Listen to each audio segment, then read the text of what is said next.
தேர்தலில் நிற்கக்கூடிய அனைத்து கட்சிகளுமே தமிழர்களுக்கான வாழ்வாதார பிரச்சனைகளாகட்டும், தனித்தமிழ் ஈழம் என்ற கோரிக்கையாகட்டும் அனைத்துமே அதற்கு எதிராகத்தான் இருக்கின்றன. அதனால் நாங்கள் இந்த தேர்தலை புறக்கணிக்கின்றோம். நாம் தமிழர் கட்சி வெளியிலே ஒரு பிம்பத்தை ஏற்படுத்தியிருந்தாலும் அது இப்பொழுது கண்டிநாயக்கர் என்ற ஆவணப்படம் வெளியிட்டிருக்கின்றது. அந்த ஆவணப்படத்தை பத்திரிகையாளர்களாக நீங்கள் தயவு செய்து பார்க்க வேண்டும். தமிழர்கள் இருக்கின்ற தமிழ்நாட்டிலே இருக்கின்ற மக்களை கூறு கூறாக பிரித்து, அதாவது தாழ்த்தப்பட்ட மக்களை இரு கூறுகளாக பிரித்து, இஸ்லாமிய மக்களை உருது பேசும் இஸ்லாமியன், தமிழ் பேசும் இஸ்லாமியன் என்று பிரித்து, அதே போல ஒடுக்கப்பட்ட அருந்ததிய மக்களுக்கான இடஒதுக்கீட்டை அது எதிர்க்கின்றது. அந்த ஆவணப்படம் வீரத்தமிழர் முன்னணி வெளியிட்டிருக்கின்றது. அந்த இருப்பதிலேயே ஒடுக்கப்பட்ட மக்கள், அருந்ததிய மக்கள், வாழ்வாதாரம் இல்லாமல் நில உடைமை இல்லாமல் இருக்கின்ற மக்கள், அருந்ததிய மக்கள், அந்த மக்களுக்கான இடஒதுக்கீட்டை எதிர்க்கின்ற கட்சி தமிழனுக்கு அல்ல, மனிதனுக்கு கூட அது நேர்மையாக உண்மையாக இருக்காது என்பதுதான் எங்கள் கருத்து. சீமான் தமிழர்களுக்கு நீங்க அதை பார்க்கணும். நீங்க யார் தமிழர்கள் ஒரு வரையறை அவர் வச்சிருக்காரு. நீங்க ஆண்டுக்கு ஒரு கோட்பாட்டில் அண்ணன் சீமான் ஆண்டுக்கு ஒரு கோட்பாடு சொல்லிட்டு இருக்காரு. ஆரம்பத்தில் தமிழ்நாட்டிலே பிறந்து தமிழ்நாட்டு மண்ணிலே வாழ்ந்து பெண் எடுத்து பெண் கொடுத்தவர்களை எல்லாம் நான் தமிழராக ஏற்றுக்கொள்கிறேன்னு சொன்னார். அதுக்கப்புறம் தெலுங்கு பேசுற மக்கள் தமிழர் கிடையாதுன்னாரு. இப்போ ஒரு புது விஷயத்தை கொண்டு வந்திருக்காங்க. என்னன்னா, ஈழத்திலே இருக்கின்ற சிங்களவர்கள், இலங்கையில் இருக்கின்ற சிங்களவர்கள் மிக நல்லவர்கள். சிங்களவர்கள் இதற்கு முன்பு நடந்த போர், எந்த போர்லையும் பெண்களை அவர்கள் தொட்டதில்லை, குழந்தைகளை கொன்றதில்லை, அவர்கள் நல்லவர்கள் என்று அந்த ஆவணப்படம் கூறுது. அப்ப யாரு கொலை பண்ணாங்கன்னு கேட்டா, தெலுங்கர்கள் தான் அங்க போய் தமிழர்களை கொலை பண்ணாங்க. 1,40,000 பேர் தெலுங்கர் கொலை பண்ணாங்க.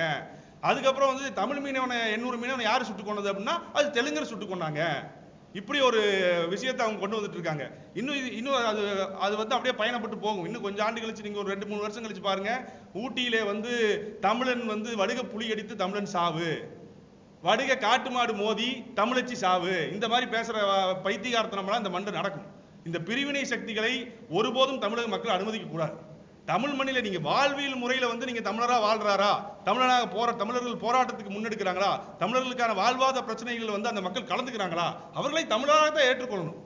நீங்க பிறப்பறிப்படையில மொழி பேசுற அடிப்படையில நீங்க அவங்க இது இல்ல, இந்த மண்ணை விட்டு போகணும், வந்தேரிகள் நீ வெளியே போகணும். முகநூல்ல பாருங்க, முகநூல்ல நீங்க பாருங்க, ஆர்எஸ்எஸ் பார்ப்பன அந்த கைகூலிகள் இஸ்லாமியர்களை எவ்வளவு கேவலமாக சித்தரித்து முகநூல்ல எழுதுகிறாங்களோ அதுக்கு சற்றும் குறைவில்லாம இந்த மாற்று மொழி பேசும் மக்களை எழுதிட்டு இருக்காங்க.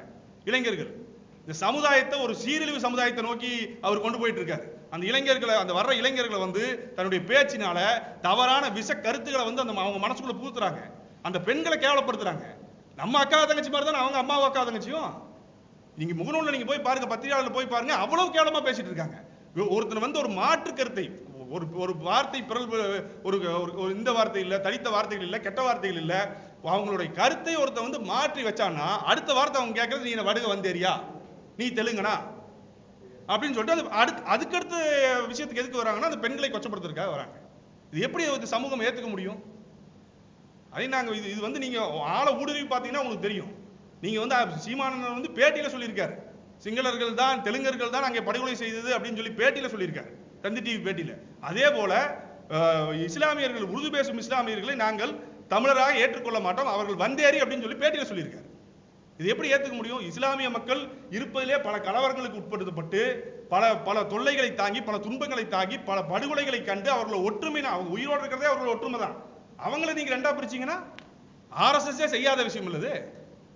ஆர்எஸ்எஸ் பார்ப்பன சக்திகளே இஸ்லாமியர்னு தான் பிரிச்சு நிறுத்தினானே தவிர உருது பேசுற இஸ்லாமிய, தமிழ் பேசுற இஸ்லாமிய, தெலுங்கு பேசுற இஸ்லாமியன்னு பிரிச்சு நிறுத்தல. அப்ப அனைத்து கூறுகூறா ஒரு போராட்ட சக்தியாக இருக்கின்ற மக்களை ஒடுக்கப்பட்ட பிரச்சனைகளுக்கு, வாழ்வாதார பிரச்சனைகளுக்கு ஒன்றாக சேர்ந்து போராடக்கூடிய கூறுகளை தனித்தனியாக பிரித்து நீங்க அனுப்பிட்டீங்கன்னா தனித்தமிழ் ஈழத்துக்கான போராட்டம் எப்படி நடக்கும்? இந்த மண்ணுக்கான மீத்தேன், நியூட்ரினோ, கெயில் இத்தனை பிரச்சனை இருக்கு, இந்த வாழ்வாதார போராட்டம் எப்படி நடக்கும் நம்மளுக்குள்ள அடிச்சுக்கிட்டா? அப்ப இதை நாங்க ஏத்துக்க மாட்டோம். நீங்க இருக்க மற்ற கட்சிகளை விட மிக மோசமான ஒரு சூழ்நிலையில நாம் தமிழர் கட்சி போயிட்டு இருக்கு. இது நீங்க அதை பார்க்கணும். நீங்க அந்த கண்டிநாயக்கர் ஆவணத்தை பாத்தீங்கன்னா உங்களுக்கு புரியும். ஆமாங்க, வரலாற்று பதிவு மிக தவறா இருக்குங்க. அதாவது சிங்களன் என்ன சொல்றான், தமிழர்கள் இங்கிருந்து வந்தார் அப்படின்னு சொல்றது போல பண்டாரவணியனுக்கு பின்பு இங்க சோழ நாட்டில இருந்து தமிழர்கள் அங்க போய் ஆட்சி அமைச்சார்கள் அப்படிங்கிறான். அவனு அதான் சொல்றான், நாங்க தான் பூர்வீக குடிகள், தமிழர்கள் வந்தாரிகள் அப்படிங்கிறான். இலங்கையில் இருக்கிற சிங்கள அதையே இவங்களும் சொல்றாங்க. பெரியார் படத்தை போட்டுட்டு சாதி பட்டத்தை தமிழன் பின்னாடி போடாதனாலதான் இந்த வந்தேரிகள் தெலுங்கர்கள் ஆட்சி பிடிச்சாங்க. வந்தேரிகள் பெரியார் படத்தை போட்டு ஈவே ராமசாமி நாய்க்கர், ஈவே ராமசாமி நாய்க்கன், ஈவே ராமசாமி நாய்க்கன் 15 நிமிஷம் பேசுறாங்க. எந்த ஒரு கிழவன் தன்னுடைய இறுதி காலத்து வரைக்கும் அந்த சாதி பட்டத்தை ஒழிப்பதற்காக, அந்த சூத்திரங்கிற பட்டத்தை ஒழிப்பதற்காக தன் வாழ்நாள் முழுக்க போராடினாரோ அவரு பேருக்கு பின்னாடி ஈவே ராமசாமி நாய்க்கன், ஈவே ராமசாமி நாய்க்கன்னா நாங்க எப்படி பார்த்து சும்மா இருக்க முடியும்? அருந்ததியருக்கான இடஒதுக்கீடு அதில் எதுக்கப்படுது? தெலுங்கர்கள் என்ற போர்வையில் அது எப்படி கொண்டு போறான் பாருங்க. அந்த பிற்படுத்தப்பட்ட மக்களுக்கு, தாழ்த்தப்பட்ட மக்களுக்குள்ள அந்த தமிழர்களிடத்திலிருந்து பிடுங்கி அருந்ததியர் கொடுத்துட்டாங்க. இது தமிழர்களை வந்து ஒரு மோசப்படுத்துவதற்கான செயல், தமிழர்களை வந்து ஏமாற்றுவதற்கான செயல் அப்படின்னு சொல்லியிருக்காங்க. அந்த மக்கள் இப்போ இத்தனை ஆண்டுகள் கழித்து அவர்களுக்கு அளிக்கப்பட்ட இடஒதுக்கீட்டில் அருந்ததியர்களுக்கு ஒரு ஜட்ஜு சீட் இப்போ வந்திருக்கு. அந்த ஜட்ஜு சீட்டில் போய் உட்கார்றதுக்கு அந்த மக்கள்கிட்ட படித்தவங்க கிடையாது.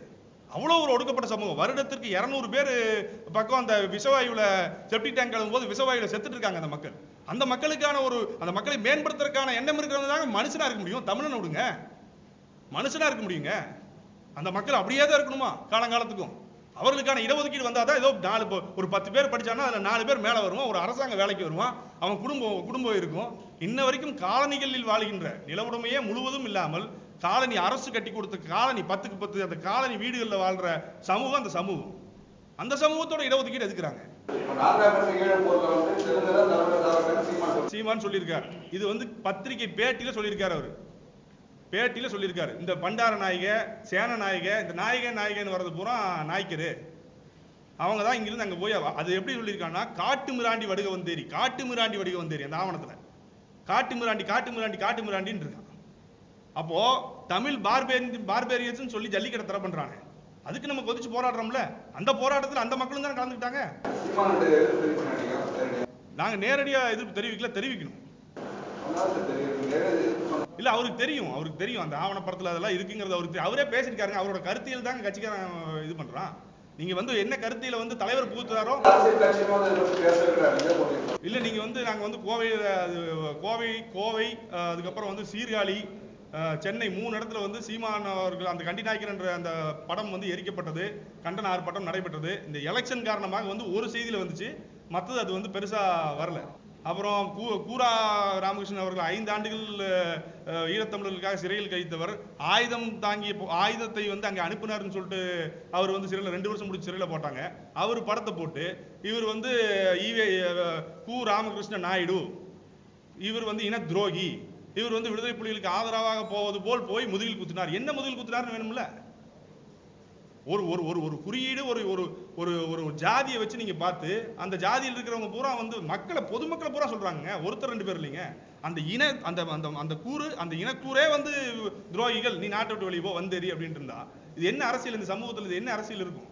காலங்காலமா இங்க வந்து நீங்க வந்து ஆந்திரா ஹைதராபாத் யூனிவர்சிட்டியில இருந்து ஒரு பொண்ணு வந்து இங்க ஆய்வு செஞ்சுட்டு போயிருக்கு தெலுங்கு மொழியை பத்தி. இங்க இருக்கிற தெலுங்கர்கள்ல வந்து 70% பேர் மொழியை மறந்துட்டாங்க அப்படிங்கிறாங்க. தன்னுடைய மொழியை மறந்துட்டாங்க. இவங்க பேசுற தெலுங்குக்கும் அங்க இருக்கிற தெலுங்குக்கும் முற்றிலும் வேறுபாடா இருக்கு. இவங்களுக்குள்ள பொண்ணு கொடுப்பது கிடையாது. இது வந்து ஒரு 500, 600, 700 வருஷமா வந்து அப்படியே தொடர்ந்து இங்க தமிழராகவே வாழ்ந்து தமிழர்கள் போராட்டத்தில் ஈடுபட்டு தமிழர்களுக்காக வந்து தன் உயிரை கொடுத்து வாழ்ந்து கொண்டிருக்கிற மக்களை எப்படி பிரிக்கணும்? நம்ம எப்படி பிரிக்க முடியும்? நம்ம ஆமா அவரே வைகோவையும் போட்டிருக்காங்க. கோபால்சாமி நாயுடு அவருக்கு ஒரு பட்டம் கொடுத்துருக்காங்க. அதாவது வந்துங்க பெரியார் போராடி இந்த மண்ணில் அந்த ஜாதியை பின்னாடி போட்டா கேவலம்னு ஒரு நிலையை உருவாக்கிட்டார் இல்லைங்க. திரும்ப வந்து அந்த ஜாதியை போடு, நீ ஜாதியை போடாதனால தான் இவ்வளோ பிரச்சனை அப்படின்னு சொல்லிட்டு திரும்ப கொண்டு வராங்க. நீ திரும்பவும் எல்லாம் சாதியை போட்டு எல்லாம் சாதி மோதல் அடிச்சுட்டு சாகணும், தமிழ் இஸ்லாமியரும் உருது இஸ்லாமியரும் அவங்களுக்குள்ள சண்டை போட்டுக்கணும், இப்படி எல்லாரும் அவங்களுக்குள்ள சண்டை போட்டுக்கணும். இவன் மீத்தன் வருவான், கெயில் வருவான், செயில் கேஸ் வருவான், நியூட்ரினோ வருவான், எல்லாத்தையும் அவன் எடுத்துட்டு போயிட்டு இருப்பான். நம்ம அடிச்சுக்கிட்டு நாயா அடிச்சுக்கிட்டு சாகணும். இதுதான் செயல் திட்டம். இது எந்த செயல் திட்டம்? இது வந்து இந்திய கட்டமைப்பில் இருக்கிற RSS செயல் திட்டம். அவன் போய் ஒரு ஊடுருவி ஒரு அரசியல் நிலை எடுத்து நிக்கணும்னா முதல்ல அங்க வந்து கலவரத்தை உருவாக்குவான், மத கலவரத்தை.